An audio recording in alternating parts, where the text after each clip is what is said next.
എടോ അതിനവിടെ ആൾക്കാരുണ്ടോ, അത് അവര് തീരുമാനിച്ചോളൂടോ, ഞാൻ തീരുമാനിക്കേണ്ട ആവശ്യമില്ല, ഞാൻ പറയും വേണ്ട. മുസ്ലിം സ്ത്രീകൾ പള്ളിയിൽ കയറിയിട്ട് നിസ്കരിക്കണ, അത് മദർസയിൽ കയറിയിട്ട് മോഹൻ എവിടെ ഈസാൻ എവിടെയും ക്ലാസ് എടുക്കണം എന്നുള്ള അവര് തീരുമാനിച്ചോളൂ. നിങ്ങൾ അവരെന്നെ ഇതാക്കാൻ പോണ്ട. നിങ്ങൾക്ക് അത്ര മുട്ടുണ്ടെങ്കിൽ നിങ്ങളെ അടുത്തുള്ള പള്ളിക്കാണ് ചെല്ലി, ബാക്കി അവര് പറഞ്ഞു തരും നിങ്ങൾക്ക് എന്താന്നുള്ളത്. നമ്മളൊക്കെ പിന്നെ എല്ലാം തേഞ്ഞിട്ടിരിക്കണവരാണല്ലോ അല്ലെ. ജാതിയുടെ പേരില്, സ്വന്തം മതത്തിലുള്ള ആൾക്കാരുടെ ജാതി പേരുടെ പേരില് തല്ലി കൊന്നിട്ട് കുഴിച്ചു മൂടിയിട്ടുള്ള നാട്ടിലിരുന്നിട്ട് ഞങ്ങൾ ഈ ചിലക്കിന്. ഈ പറഞ്ഞതിൽ എനിക്കൊരു അത്ഭുതമൊന്നും തോന്നിയിട്ടില്ല. കാരണം ഇന്ത്യയിലുള്ള ബഹുഭൂരിപക്ഷം വരുന്ന ഹൈന്ദവ സഹോദരങ്ങളും ഇങ്ങനെയൊക്കെ വിശാലമായി ചിന്തിക്കുകയും പറയുകയും ചെയ്യുന്നവരാണ്. കാര്യങ്ങളെ നല്ല നിലക്ക് ഗ്രഹിക്കാൻ കഴിവുള്ള വിശാലതയോടുകൂടി കാണുന്ന ആളുകളാണ്.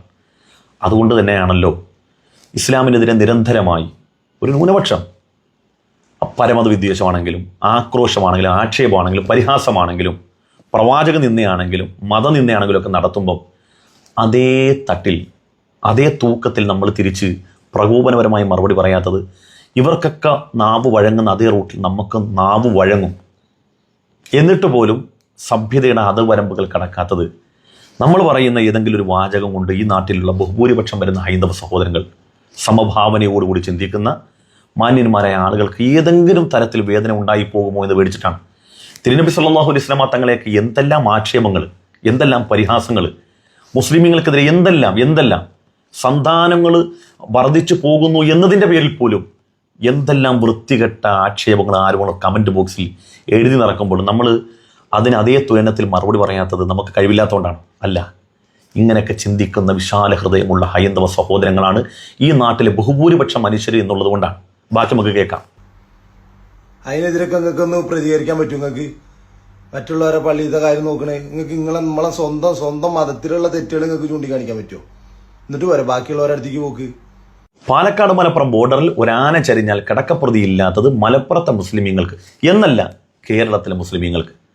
ശബരിമല യുവതീ പ്രവേശനവുമായി ബന്ധപ്പെട്ട് കോടതിയുടെ വിധി പ്രസ്താവത്തെ തുടർന്ന് ഇടതുപക്ഷ സർക്കാർ ഇനിഷ്യേറ്റ് എടുത്തുകൊണ്ട് ശബരിമലയിലേക്ക് യുവതികളെ പ്രവേശിപ്പിക്കാൻ വേണ്ടി ശ്രമം നടത്തുമ്പോൾ കേരളത്തിലുള്ള ഓരോ മുസൽമാന്മാരും ഒരു കമന്റ് കൊണ്ടുപോലും അതിനെ പിന്തുണച്ചില്ല എന്ന് മാത്രമല്ല, മുസ്ലിം ലീഗ് അടക്കമുള്ള രാഷ്ട്രീയ പാർട്ടികൾ ആ വിഷയത്തിൽ നടത്തിയ നിലപാട് വ്യക്തവും സുദൃഢവും സുതാര്യമായിരുന്നു.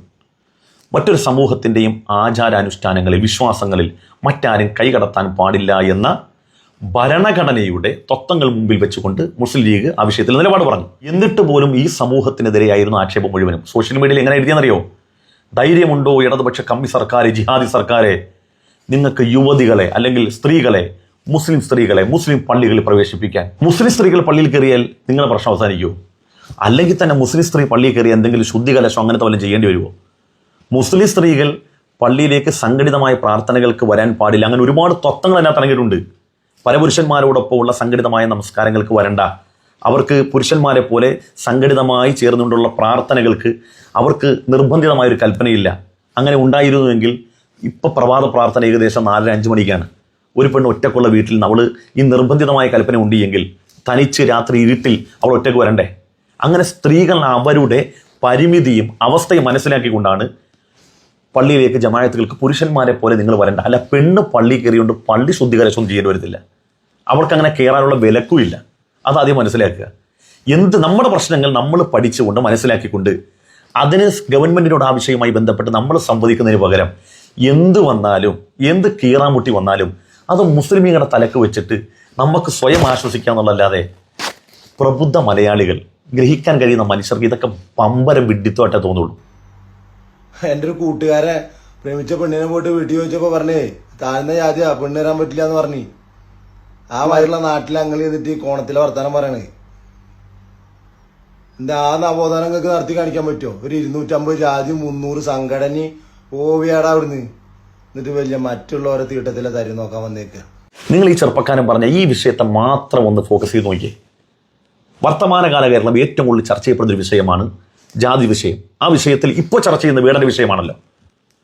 വേടനെ പാടാൻ കൊണ്ടുവന്ന് ക്ഷേത്ര കമ്മിറ്റി. വേടന്റെ ആസ്വാദകരും അനുവാചകരുമായ ആളുകളാരാ? അതേ വിശ്വാസമുള്ള ആളുകൾ.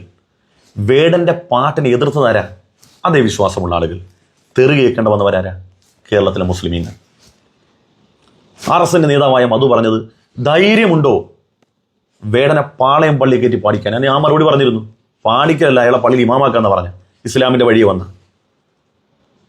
അതിനും ചീത്ത കേട്ടത് കേരളത്തിലെ മുസ്ലിമീങ്ങൾ. വേടൻ പട്ടിക്ക് ബുദ്ധൻ എന്ന് പേരിട്ടു. അതിനും അത് ചോദിക്കുന്നത് ധൈര്യമുണ്ടോ മുഹമ്മദ് എന്നോ മുസ്ലിം പേരിടാൻ പട്ടിക്ക്? ധൈര്യമുണ്ടോ? നിങ്ങളുടെ തല കാണത്തില്ലെന്നാ പറഞ്ഞു.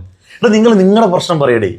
നിങ്ങൾ നിങ്ങളുടെ കാര്യം നോക്ക്. നിങ്ങളുടെ പ്രശ്നം എന്താണ് നിങ്ങൾ പഠിച്ച് അതിന് നിങ്ങൾ വേണ്ട നടപടി എടുക്കുന്നതിന് പകരം എല്ലാത്തിനും നിങ്ങൾ മുസ്ലിമീങ്ങളെ ചാരിയത് കൊണ്ട് നിങ്ങളുടെ പ്രശ്നം അവസാനിക്കുമോ? മുസ്ലിം പെണ്ണിനെ പള്ളി കയറ്റി നിങ്ങളുടെ പ്രശ്നം അവസാനിക്കുമോ?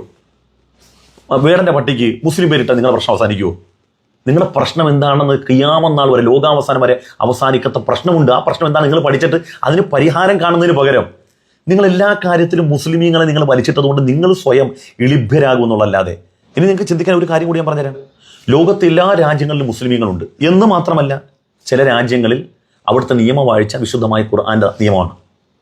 എന്നാൽ നിങ്ങൾ ഉൾക്കൊള്ളുന്ന ആശയമുണ്ടല്ലോ, നിങ്ങൾ പവിത്രമാണെന്ന് പറയുന്നു, ആ ബഹുമാനം നിലനിർത്തിക്കൊണ്ട് നമ്മുടെ നാട്ടിൽ നിന്നും മറ്റൊരു രാജ്യത്തേക്ക് പോയി ഇവിടുത്തെ ആദർശവുമായി പോയ ഒരാൾ എന്നുള്ളതല്ലാതെ ഏതെങ്കിലും മനുഷ്യൻ്റെ ഹൃദയത്തെ സ്വാധീനിക്കാൻ കഴിഞ്ഞിട്ടുണ്ടോ?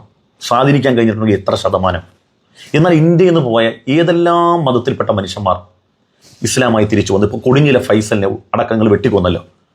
കൊടിഞ്ഞി ഫൈസൽ എങ്ങനെയാണ് ഇസ്ലാമിൻ്റെ ഭാഗമായത്?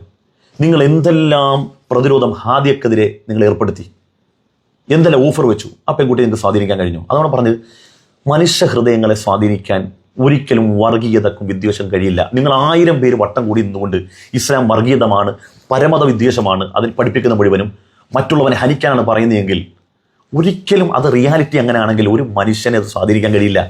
എത്ര ആയിരം മനുഷ്യർ ഈ നാട്ടിൽ നിന്ന് മറ്റ് രാജ്യങ്ങളിൽ പോയി അവിടുത്തെ നിയമത്തിൻ്റെ കീഴിൽ, ഇസ്ലാമിക നിയമമായിട്ടും എല്ലാ പൗരന്മാർക്കും അവകാശങ്ങൾ കിട്ടുന്നില്ലേ?